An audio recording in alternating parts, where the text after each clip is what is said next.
हाय दोस्तों, मैं अजय कुमार एक बार फिर अपने YouTube channel Ajay sir ICC coaching centre में आप सभी का स्वागत है। तो आज हम चलेंगे आगे क्लास 9th का संख्या पद्धति का पार्ट नंबर 2 पर। कल के डेट में मैंने सर आप लोगों को 7 क्वेश्चन करा दिया था। आज डेट में उसके आगे यानी 8वें नंबर पे चलेंगे। तो 8वां क्वेश्चन देखते हैं। पूर्णांकों में ऐसी कौन सी संख्या है जो स्वयं की योज्य प्रतिलोम होगी। तो मेरे प्यारे दोस्तों, स्वयं की योज्य प्रतिलोम की बात करेगा तो शून्य होता है। शून्य होता है, क्या होता है? शून्य, जिन्हें हम लोग जीरो कहते हैं। समझ गए? तो चलते हैं दूसरे नंबर क्वेश्चन पर। यदि एक समधन पूर्णांक है तो बताइए कि संख्या a-1 और a+1 सम है अथवा विषम है। मेरे प्यारे दोस्तों, हमसे कहा है a यदि सम संख्या है तो देखिएगा, तो हम क्या करेंगे, a इक्वल टू आप कह सकते हैं 2, 4, 6, 8 आप कुछ भी मान सकते हैं। और जिसमें से संख्या दिया है, क्या दिया है? संख्या दिया है आपका a-1 और a+1। आपको क्या करना है, एक जगह कोई भी एक वैल्यू इसमें से ले सकते हैं। तो हम क्या करेंगे, एक जगह क्या रख देंगे मित्रों, 2 ले लेंगे। क्या ले लेंगे? 2। तो इसको देखिएगा, तो एक जगह पे 2 और यहाँ -1 और यहाँ पर 2+1। तो देखिएगा, यहाँ पे 2 में से 1 माइनस करेंगे तो 1 होगा। दो संख्याओं के बीच कुछ नहीं रहता तो मल्टीपल, इनको ऐड करेंगे तो इसका जो राइट आंसर होगा 3। तो मैं देखता हूँ दोस्तों, ये आपका 3 क्या होगा? विषम संख्या होगी। तो ये आपका राइट आंसर हो जाएगा मित्रों। अब देखते हैं आगे। संख्या रेखा पर 5 और 7 का योग फल लिखिए। तो प्यारे दोस्तों, संख्या रेखा पर बात किया है, तब हम एक संख्या रेखा खींचेंगे। देख लीजिए प्यारे दोस्तों, ये हमने संख्या रेखा खींच दिया। इस पे आप कह सकते हैं कि हमसे पूछा है कि संख्या रेखा पर 5 और 7 का योगफल। तो ध्यान दे दोस्तों, ये आपको दोनों भी वैल्यू पॉजिटिव यानी प्लस में दिया है, तो माइनस को नहीं रखेंगे। तो यहाँ आप कर सकते हैं, यहाँ बीच में आप कर सकते हैं। देखिएगा प्यारे दोस्तों, कोई दिक्कत नहीं है, आराम से आप लोग कर सकते हैं। देखिए प्यारे दोस्तों, यहाँ पे 0 कर देंगे, यहाँ पर 1 कर देंगे, यहाँ पर 2 कर देंगे, यहाँ पर 3 कर देंगे, यहाँ पर 4 कर देंगे, यहाँ पर 5 कर देंगे, यहाँ पर 6 कर देंगे, यहाँ पर 7 कर देंगे। उम्मीद है दोस्तों आप लोग को ये संख्या रेखा समझ आया। अब उसके आगे देखो कैसे प्रदर्शित करते हैं। कहा है 5 और 7 का योगफल। तो यहाँ से आप कह सकते हैं प्यारे दोस्तों, और यहाँ तक ये आपका 5 हो गया। अब इसी को और आगे करना चाहते हैं तो इसको कर सकते हैं प्यारे दोस्तों, यहाँ पे ये 7 हो जाएगा। अब इनको क्या करना है, योगफल की बात किया है तो क्या करेंगे, यहाँ पे हम लिख देते हैं। तो पहले आप लिखेंगे 5 + 7 = 12। उम्मीद है कि दोस्तों आपको समझ आया है बहुत बेहतरीन ढंग से। अब चलते हैं आगे, इसको नेक्स्ट क्वेश्चन पे चलते हैं। इतना उम्मीद है कि आप लोग समझ पाए होंगे।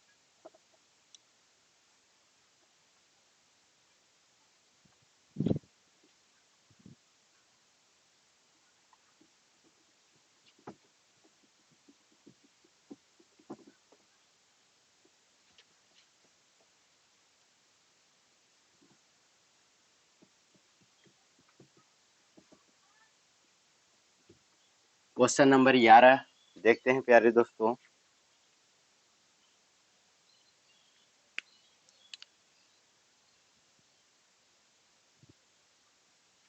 क्वेश्चन नंबर 11 में कहा है,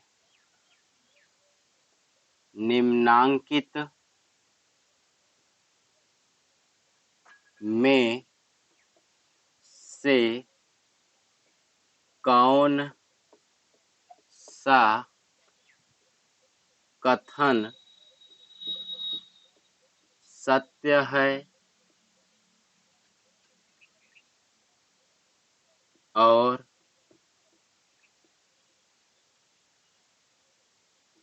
कौन सा असत्य है। तो क्वेश्चन प्यारे दोस्तों, पहला नंबर,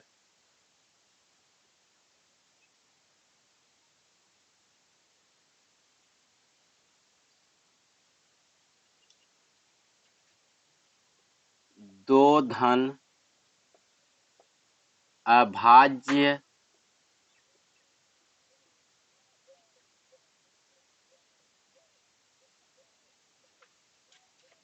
पूर्णांकों का गुणनफल सदैव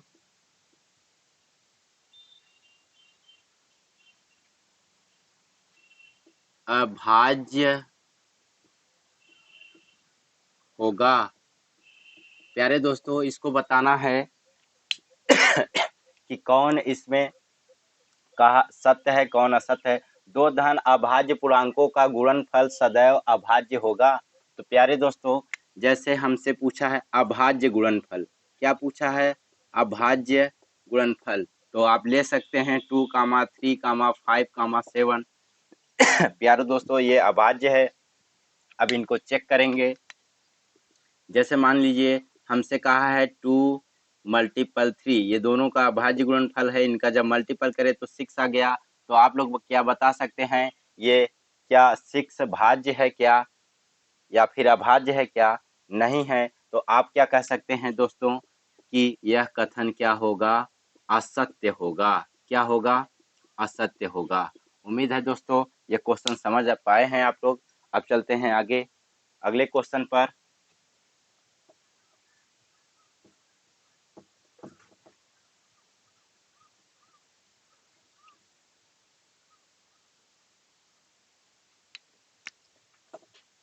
क्वेश्चन नंबर दूसरा, दो धन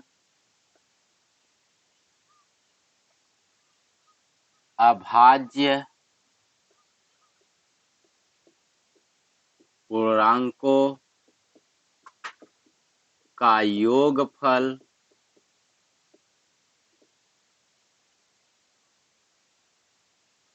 सदैव अभाज्य होगा।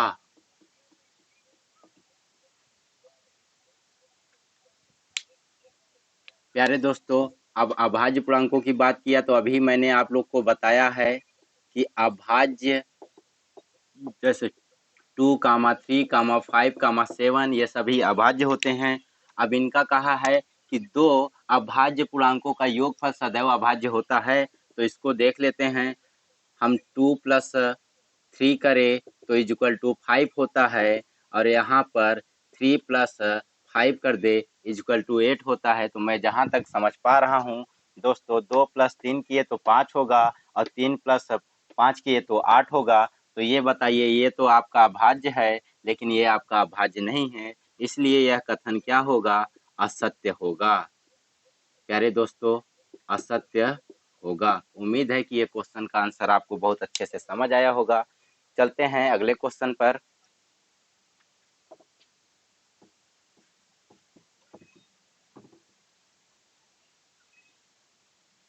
चलिए प्यारे साथियों, क्वेश्चन नंबर तीसरा पे,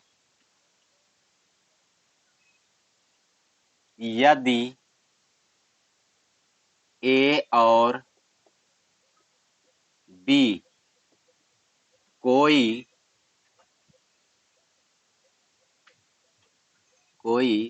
दो ऋण पूर्णांक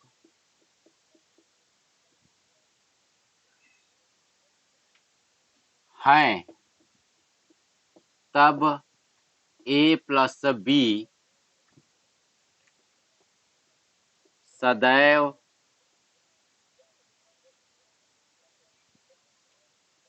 एक ऋण पूर्णांक होगा। होगा। प्यारे दोस्तों, इन्होंने कहा है कि यदि ए और बी कोई दो ऋण पूर्णांक हैं, तब ए प्लस बी सदैव एक ऋण पूर्णांक होगा।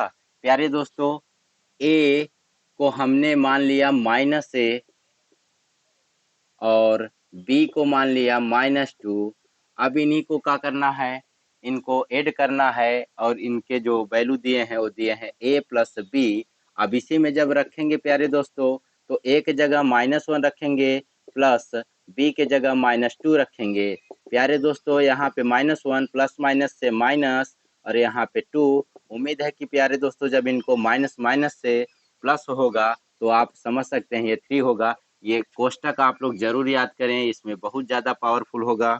देखिएगा, आपको यदि अगर प्लस का गुणा प्लस में किया जाए तो आंसर प्लस होगा, माइनस का गुणा माइनस में किया जाए तो आंसर प्लस होगा, और माइनस का गुणा अगर प्लस में किया जाए तो आंसर माइनस, और माइनस का गुणा प्लस का गुणा माइनस में किया जाए तो क्या होगा दोस्तों, माइनस होगा। ये जरूर याद करें आप लोग। उम्मीद है कि आप लोग समझ पाए हैं। तो ये कथन क्या हो सकता है, आपका सत्य होगा। उम्मीद है दोस्तों आपको ये वीडियो अच्छा लग रहा होगा और ये क्वेश्चन आपको समझ आ रहा होगा। चलते हैं नेक्स्ट क्वेश्चन पर।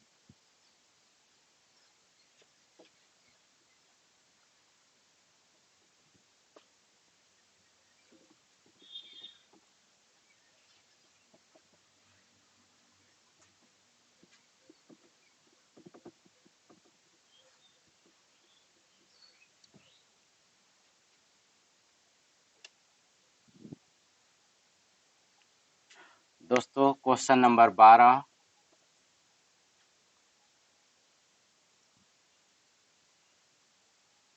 यदि ए एक धन पूर्णांक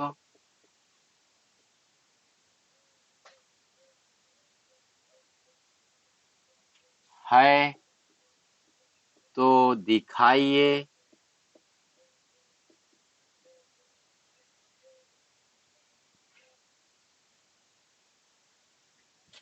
कि संख्या ए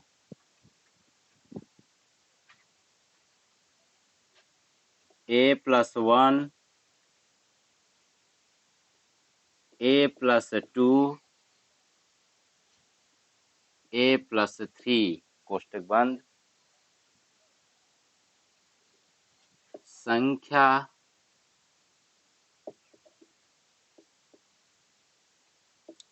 चौबीस से पूर्णतया विभाजित होगी। मेरे प्यारे दोस्तों,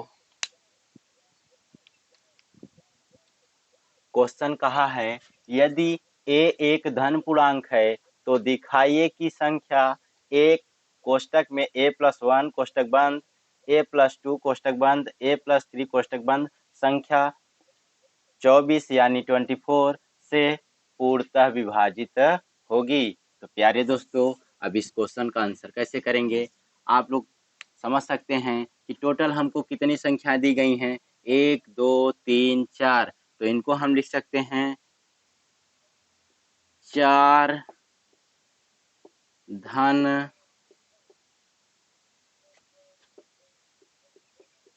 पूर्णांक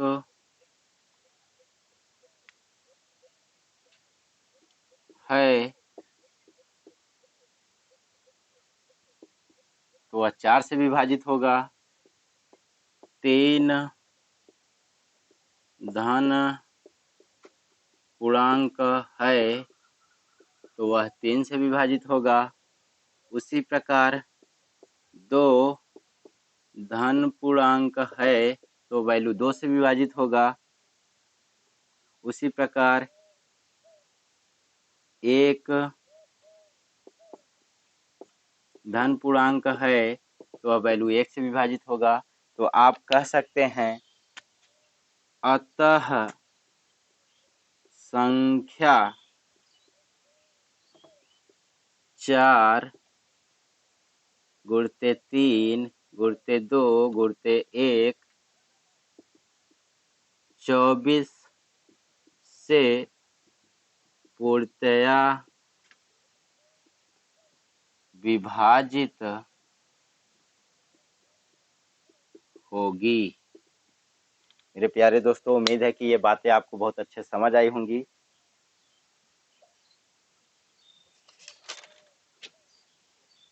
चलते हैं नेक्स्ट क्वेश्चन पर।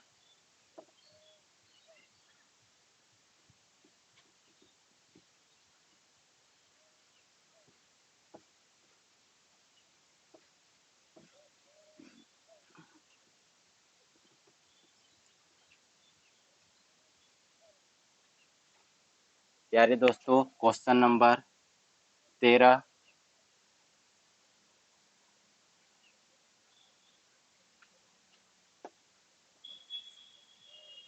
यदि ए एक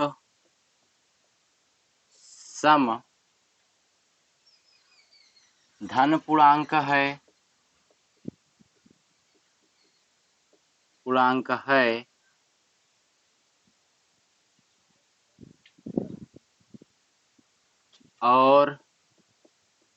और बी एक विषम धन पूर्णांक है,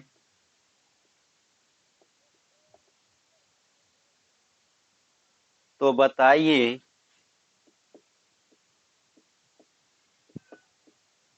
कि निम्नलिखित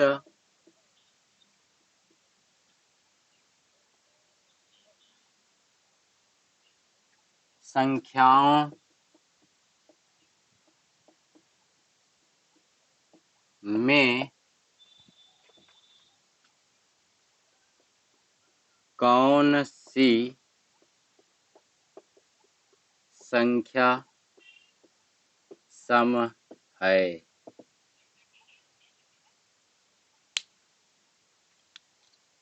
प्यारे दोस्तों, कहा है यदि ए एक सम धन पूर्णांक है और बी एक विषम धन पूर्णांक है, तो बताइए कि निम्नलिखित संख्याओं में कौन सी संख्या सम है। तो देखिए प्यारे दोस्तों, आपको पहले संख्या लिख लेना है। संख्या आपके सवाल में दिया है ए स्क्वायर कामा बी स्क्वायर कामा ए प्लस बी कामा ए मल्टीपल बी कामा ए कोष्टक में ए प्लस 1 कामा बी कोष्टक में बी प्लस 1। प्यारे दोस्तों, अब इसको कैसे करेंगे देखिएगा। हम लिख सकते हैं, ये आपका संख्या दिया है, ए सम संख्या है, ए सम संख्या।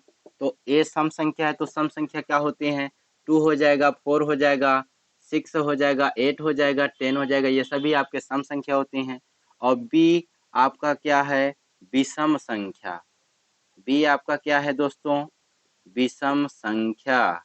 तो विषम संख्या क्या होते हैं, 1 3 5, यानी 1 3 5 7 9, ये सब आपके विषम संख्या हैं। अब आपको रखने हैं, तो आपका पहला क्वेश्चन है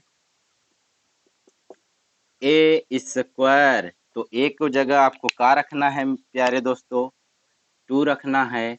तो पहले 2 का रख दिए तो स्क्वायर, इसको सॉल्व करें तो 4। अब दूसरा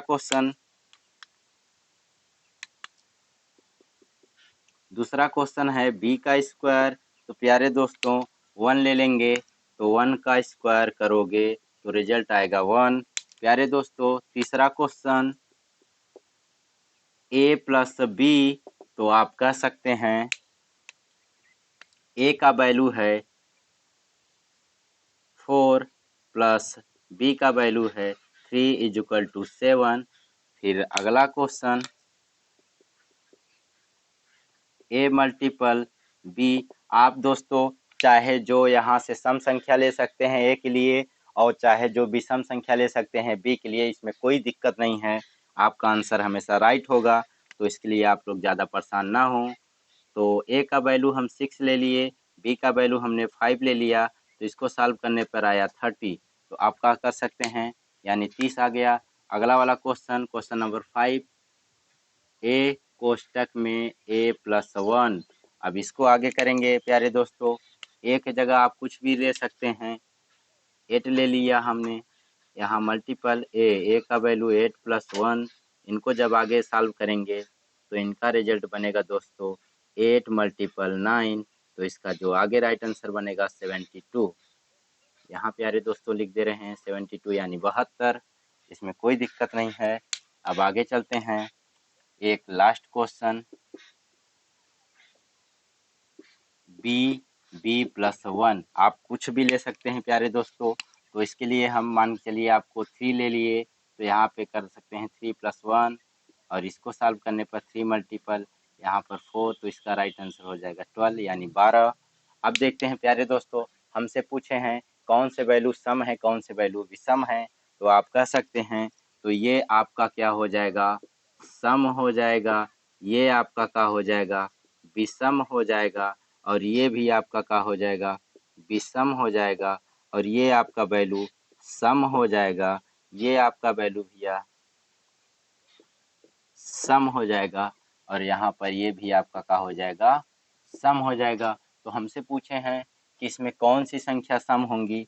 तो आप प्यारे दोस्तों कर सकते हैं इसका राइट आंसर, यहाँ पर संख्या जो सम है, तो उसको लिखने के लिए आप क्या कर सकते हैं, ए स्क्वायर आपका सम हो जाएगा, और कामा ए मल्टीपल बी आपका सम हो जाएगा,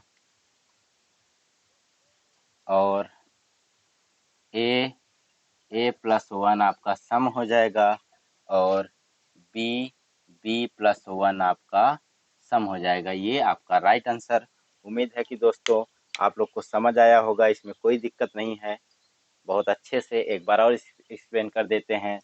देखिए, यदि ए एक सम संख्या धन पूर्णांक है और बी एक विषम धन पूर्णांक है, तो बताइए कि निम्नलिखित संख्याओं में कौन सी संख्या सम है। तो आपको ये वैल्यू दिया है, ए स्क्वायर कामा बी स्क्वायर कोष्ट ओ ए प्लस बी, ए मल्टीपल बी, ए कोष्टक में ए प्लस 1, बी कोष्टक में बी प्लस 1 हो गया। और यहाँ ए सम संख्या है आपने मान लिया, बी भी सम संख्या है आपने मान लिया। अब जहाँ पर ए है वहाँ पे सम संख्या रखना है, जहाँ पे बी है वहाँ पे विषम संख्या रखना है, और उनको सॉल्व करने पर उम्मीद है कि आपको बहुत बेहतरीन ढंग से ये समझ आया है। तो चलते हैं अब नेक्स्ट क्वेश्चन पर।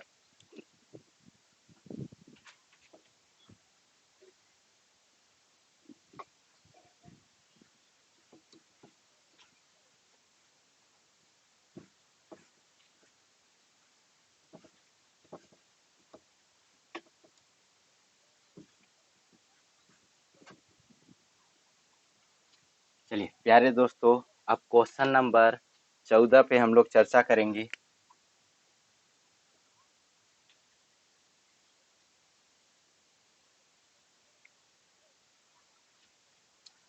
चलिए प्यारे दोस्तों, तो वीडियो लॉन्ग हो जाएगा दोस्तों, इसलिए आज के लिए इतना ही। अब जो भी सवाल बचे रहेंगे उसको नेक्स्ट वाले पार्ट में देख लेंगे। अगर वीडियो आपको अच्छा लगा है तो लाइक, सब्सक्राइब, शेयर और बेल आइकन का बटन ज़रूर दबाएं। इससे हमको मदद मिलेगी और आप लोग को भी मदद मिलेगा। तो प्यारे दोस्तों, उम्मीद है कि आप लोग को इतना सेशन समझ आया है। तो आज के लिए बस इतना ही। धन्यवाद। वीडियो को सपोर्ट करिए और हमको भी सपोर्ट करिए, जिससे हमको एक नई एनर्जी मिलेगी ताकि आपको और अच्छे से एक्सप्लेन कर पाएँ। तो आज के लिए इतना ही। धन्यवाद।